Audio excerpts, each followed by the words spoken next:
আসসালামু আলাইকুম। মেইন উদ্দেশ্য এখানে আসার হচ্ছে এসিনকে নিয়ে তো হচ্ছে যে উদ্যোগ নিয়েছে, পাশাপাশি হচ্ছে সাকিব আর হচ্ছে যে তহিদুল ভাই।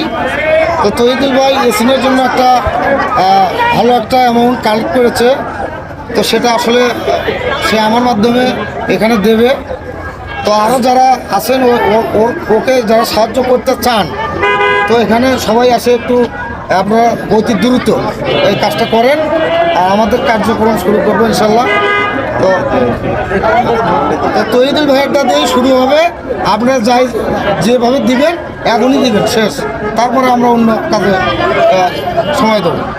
এই কাজটা নিয়ে বেশিক্ষণ করে থাকা যাবে না। আমি একটা কথা বলি, এই তো 10-20 টাকা কিন্তু বহুত পান বিড়ি সিগারেট আমার সামনে বহুজন খাইলো। 20 টাকা কিন্তু চলে গেল। তো ওর সাথে আর 10-20 টাকা যদি অ্যাড করে যদি আমরা যদি 100টা মাথা হই, যদি 50 টাকা হলেও টাকা যদি হয়, তাহলে অনেকগুলো কিন্তু টাকা হচ্ছে। কারণ উনি ওই বাচ্চাটা একটা অসহায় পরিবারের বাবা, হচ্ছে রিক্সা চালিয়ে যে টাকা রোজগার করে, এই টাকা দিয়ে কিন্তু কখনো কোনো দিন হচ্ছে একটা দুটো কিডনি দিয়ে হচ্ছে উপকার করবে, সেটা কিন্তু কোনোদিন সম্ভব নয় ভাই।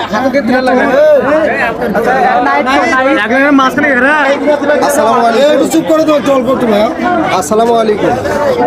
আমরা এখানে যে উদ্দেশ্যটা নিয়েছি আমাদের গোবিন্দগঞ্জ, আর পাশাপাশি থানা, আমার থানা হলো সাগাটা থানা। তারপরে জাফর ভাই একটা ভালো উদ্যোগ নিয়েছে, এই জন্য ওনার পাশে দাঁড়াচ্ছি। আমরা সবাই ইয়াসিনের পাশে দাঁড়াতে চাই। কারণ ওটা আমার ছোটো ভাই হতে পারতো বা আমার সন্তানও হতে পারতো। আমরা যে পারি, হ্যাঁ, আজ আমি ভালো আছি, কালকে আমি অসুস্থ হতে পারি, আমারও এই বিপদটা হতে পারে। এই জন্য সবাই একটু এগিয়ে আসবো।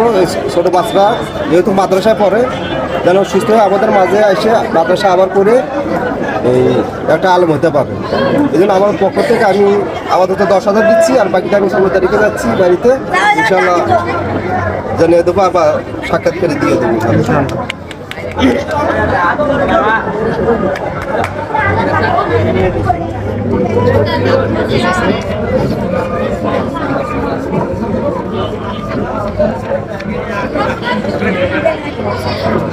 দর্শক বন্ধু দেখেন, এছাড়া তিনি এই ভাইকে 10,000 টাকা উপহার দিয়েছেন।